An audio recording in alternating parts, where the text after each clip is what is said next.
Ladies and gentlemen, Infinity Publishing Group and the Honky Tonk Network proud to present the Dusty Rhodes Show. And here's your host, Dusty Rhodes.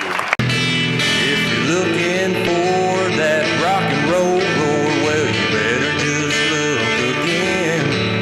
I've got that Allen draw, and I'm telling y'all, I'll be country till the end. Well, I just wasn't one who liked much rock and roll, and when they played the blues, it just wasn't. Welcome to the Dusty Rhodes Show. Hi, everybody. I have coming up Jack Sampson and Carl Donato. They were the hosts of a show in Michigan called That's Entertainment. And they had a really cool variety show. I met Jack through the Villages Tape to DVD. When I had decided that we were going to do the Dusty Rhodes Show, I got a call from this gentleman who had 30-something tapes that he wanted converted to DVD. And the tapes were of his variety show. And I think God has a really good way of helping me out with stuff because his timing couldn't have been more perfect. And when I had transferred his tapes, and this is all while we were taping the pilot, I decided, you know what, I think I'm going to have Jack be a guest on the show and help me launch our first show. So I took him the DVDs where we had archived his variety show from the 1990s, early 90s, 1990, 1991. And I took them, delivered them to him, and he happened to have the announcer with him that day who was going to, who had been working with him all those years, and he lives in Michigan part-time and in Florida part-time. So I decided, okay, well, let's get him on the show as well. And so I had been busy and working all day, and I really didn't have time to do the taping, and so I pulled it together and went over to catch Carl before he went back to back home. And it was the funniest thing because he was an announcer and he was supposed to help announce the Dusty Rhodes Show, and he couldn't get it right. We were all just laughing and crazy like you saw on the video, and nobody understood what that was all about. Well, tonight you get to find out, and you get to actually see the whole story about Carl and Jack and how they came up in the music business and how That's Entertainment came about. And one thing special about this particular segment, I have to mention this, and it's not mentioned in any of the interviews, but when I was doing the archiving for Mr. Sampson, I found out that he died. He actually passed out and died at home one day, and his wife and son ended up having to his wife, I think his son did CPR to bring him back, and Mr. Sampson had an aneurysm, and it was Dr. Kirk Conrad who actually was able to heal him of that aneurysm. He did something like put a coil through the blood vessel, and that coil automatically created a vessel, a basket around the blood vessel that had burst in his brain. And a few days later, miraculously, he was able to go back home.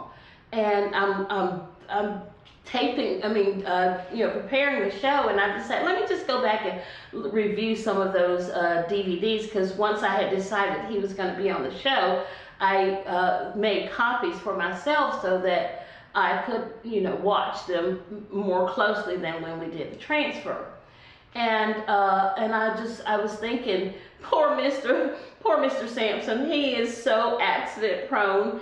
He, right before we did the taping that night with Carl, that afternoon, he fell and fell on the sidewalk and has got his face all banged up, and then shortly after I was going to go back and do another interview, he got hit by a car.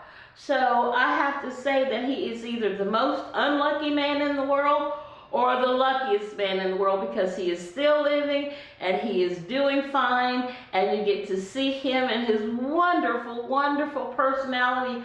I can tell you that when you see him, he is just a pleasure to listen to, and so funny, and I think, and I watched his shows. He actually was a really good announcer, really good singer. His son was an Elvis impersonator, and he plays the drums. Did a really good job on drums. And so that's Mr. Sampson. And Mr. Donato, he was also a drummer as well as an announcer. And so it was great to sit there and talk to them about their television show and their variety show, and to talk about my variety show. And we're kind of finding our way through this. I didn't realize when I decided to do this that it was really going to be hard. I thought it would be really easy, but for me, the easy part is the people. The people are great that we have coming up. For me, the hardest thing is to get dressed and do my monologue. Well, sometimes the editing gets a little cumbersome, but anyways, I tend to ramble sometimes. When I'm feeling good, I ramble.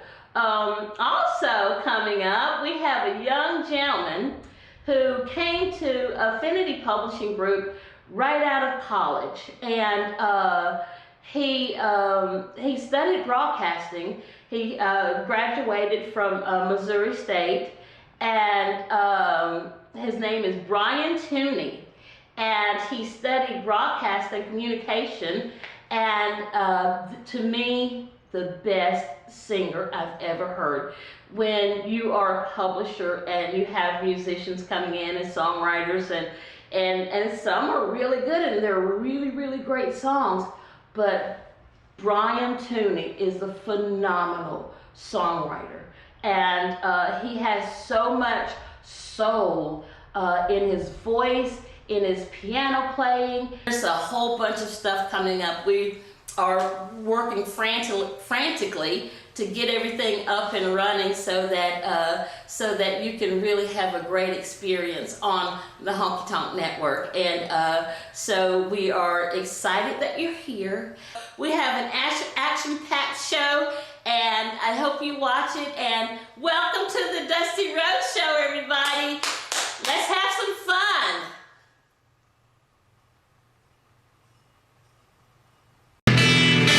Looking for that rock and roll roar, well, you better just look again. Oh, and I'm telling y'all, I'll be country till the end. That's Entertainment, take one, with Jack Sampson and his friend. That was my announcer. Was you the announcer? Who was the announcer? And what's your name? Carl Donato. Oh, okay. I've seen you on those. Well, I've done 3 of the shows in there with him, yeah. Oh, okay. So how long have you guys been, tell us about That's Entertainment.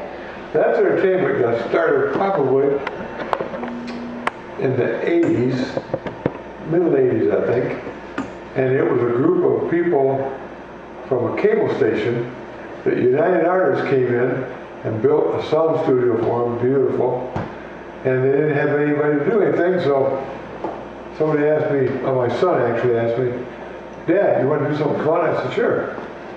He says, the United Artists cable company is going to want somebody to start a show once a month with just a variety show of some type. So we put our heads together and came up with a lot of friends, and that's how that started.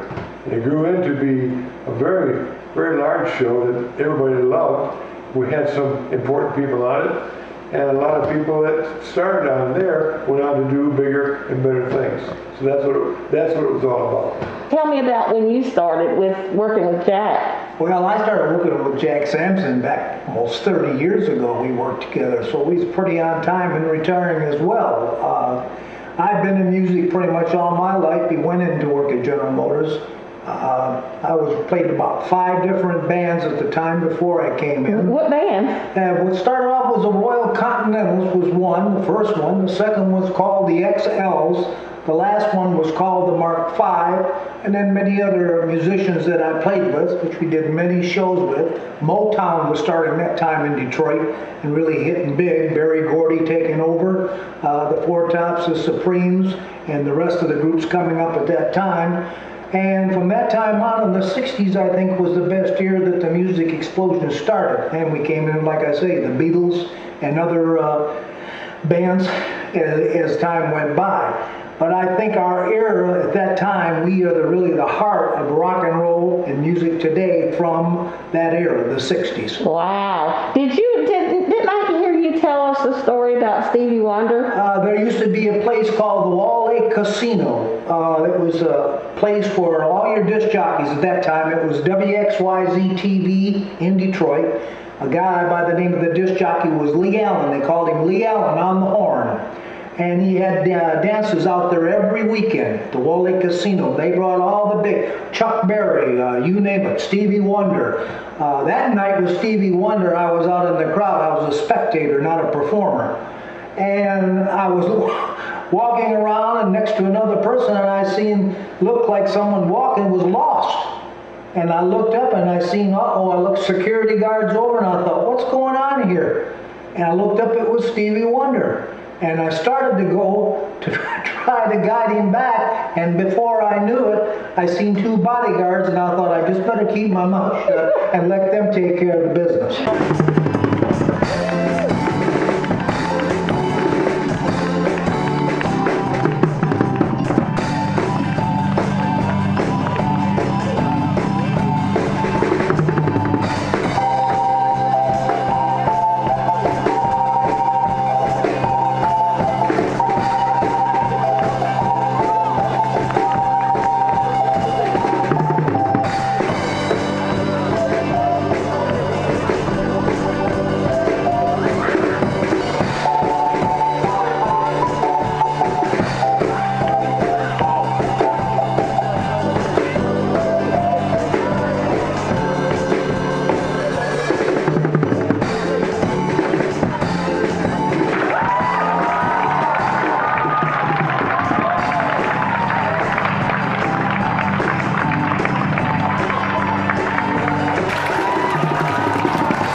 Yeah, music was, I grew up in Michigan, and we had just started it more or less then until we came to Florida. Coming to Florida opened it up, really did, because we started traveling.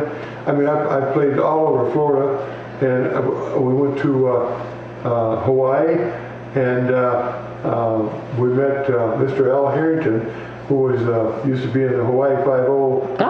The black and white one, and he was at the Reef Towers Hotel, and this is a funny story. So we all went and sat down. There was my wife and my son and myself and my mother-in-law and father-in-law, and so that like that's the stage, and the tables went up this way to the stage. So my son said, Dad, let's go out and look at the pictures on the wall. So I said, sure. So we ran out there, did that, came back, and they were about ready to start the show. So Al came out and he did his first hour and 10 minutes. He said, I'm going to take a short break. But, he said, we are so very honored to have 2 gentlemen from Michigan. And right then, I knew my wife was talking again to somebody, you know. And they're from Pontiac, Michigan, and they're going to come up and introduce me. Oh, yes. You know. Yeah, so it's going to be an interesting show. It's different, different things, variety, and you never know what's going to happen on any show. I can tell you that now. I can tell that already. It's going to be however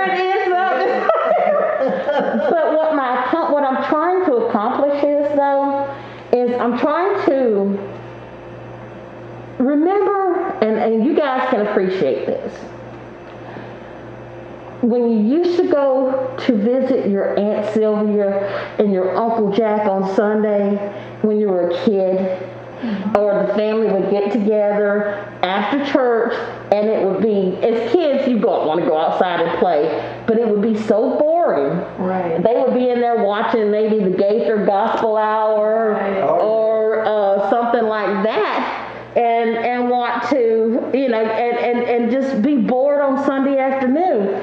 Right now, with all of the stuff that they have with all of the music shows and all of the reality shows, and then don't even mention the political news, you don't have anything that you can watch that just takes your mind away from all of that chaos. That's right. And so the goal is that when you come to watching the Dusty Road Show, it may be boring as all get out. I don't care. I really don't. Because that's the point. Yeah. That's the whole point, is that because when you can be bored, that means that I find that since I started doing the show, I don't watch the news anymore. I watch less TV because I don't want to be influenced by anything that's going on outside of this show. So and then when I talked to you and I found out he's gonna be here, let me interview. And when I called the last time, I was like, I don't think I'm gonna be able to make it because I'm just too tired. And you did make it. I did make it. I managed to get a last minute win to jump in the shower, throw that dress on, put that tiara on, which took the longest. You still got the name tag on it, girl. I know. Minnie Pearl. The black Minnie Pearl. I didn't know what it was. So if you make it out of the bag, I didn't know what it was. What's your phone? it's my tag hanging down in the It's right back there, girl. Look out back. Just push your phone.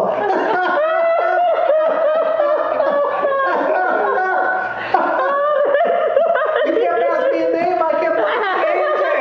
I kept looking at the name tag. See, there you go. Now I'm gonna have to, every dress I wear is gonna have to have the tag on it. Just give me the one happiness when you have that tag on. Just call me Tag Boy. Yeah, right.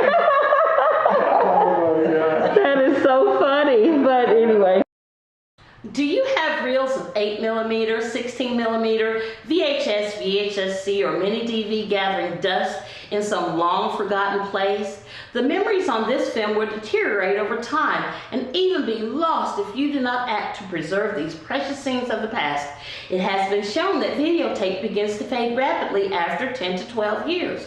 The Village's tape to DVD will help keep your memories from fading with time. Whether it be weddings, anniversaries, your child's first steps, parties or reunions, recorded by the home video cameras of previous decades, you will be greatly satisfied with the film transfer services provided by the Village's tape to DVD. Give them a call today at 352-501-9999 or visit their website at thevillagestapetodvd.com. Let the Village's Tape to DVD take the dust off your precious treasures.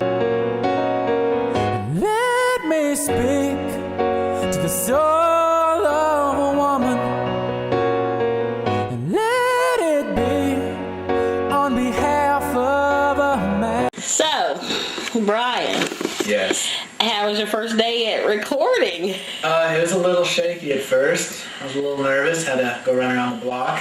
Came back in, drank a lot of Mountain Dew, peed a lot. But it was pretty successful, I'd say. Okay. Did you like the song? I did. I liked the second song a lot better than the first song.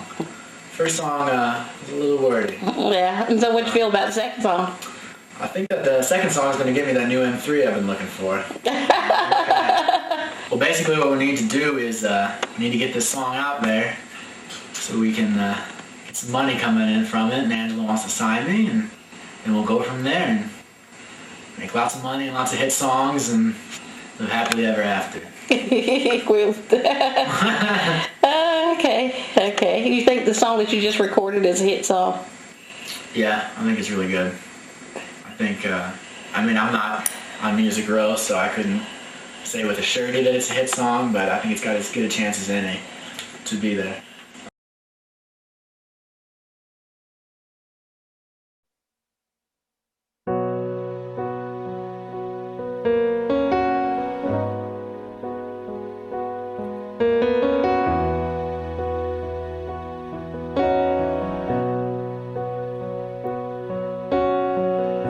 It feels good to be with a woman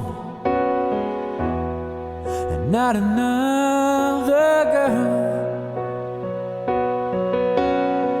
And Cupid may have missed a time or two. In fact, all the way to you.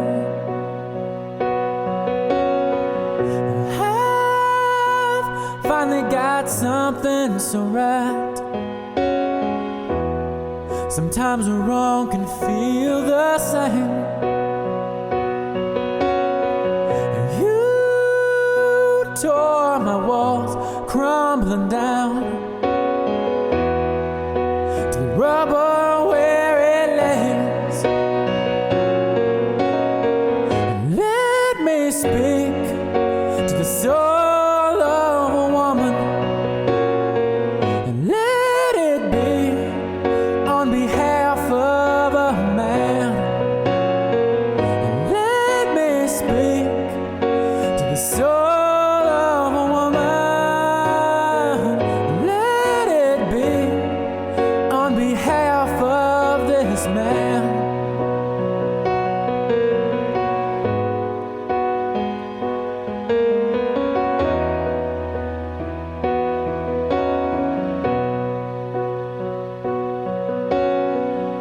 We lie awake for hours, flipping through conversation. And I've got the key to your heart, and it's worth unlocking. Baby, the best part is right around the bend. And let me speak to the soul of a woman, and let it be on behalf of a man. And let me speak to the soul of a woman, and let it be on behalf of this man. And destination candlelight, and baby, outcome unknown. And baby, I'm just a man who's not afraid of letting go.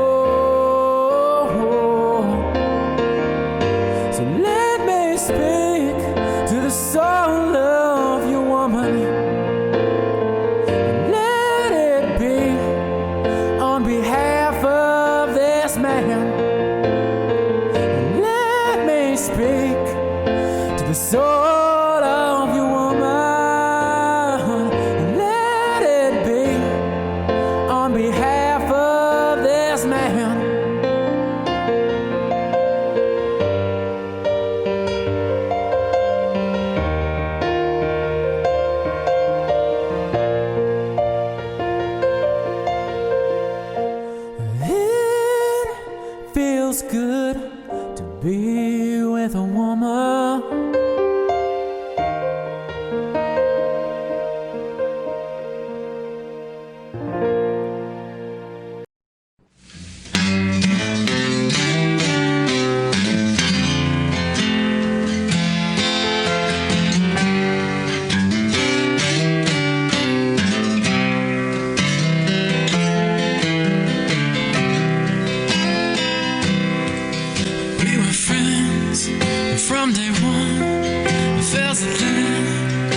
friendship grew, and in my heart I always knew if you felt the same, what a great love this would be.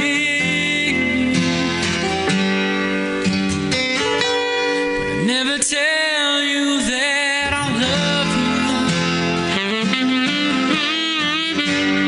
Never say those words you sing. 'Cause if I tell you that I love you, you might run away from me.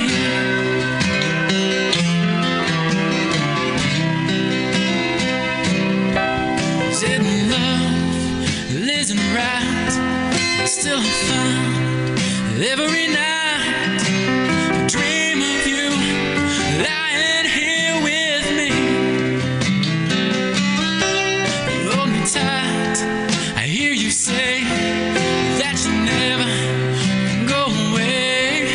But the morning comes and I realize it was just a fantasy. I'll never tell you that I love you. Never say those words you see. 'Cause if I tell you that I love you, you might run away from me. Well, I'll walk up to you someday, and when I get the nerve to say I never told you that I love you,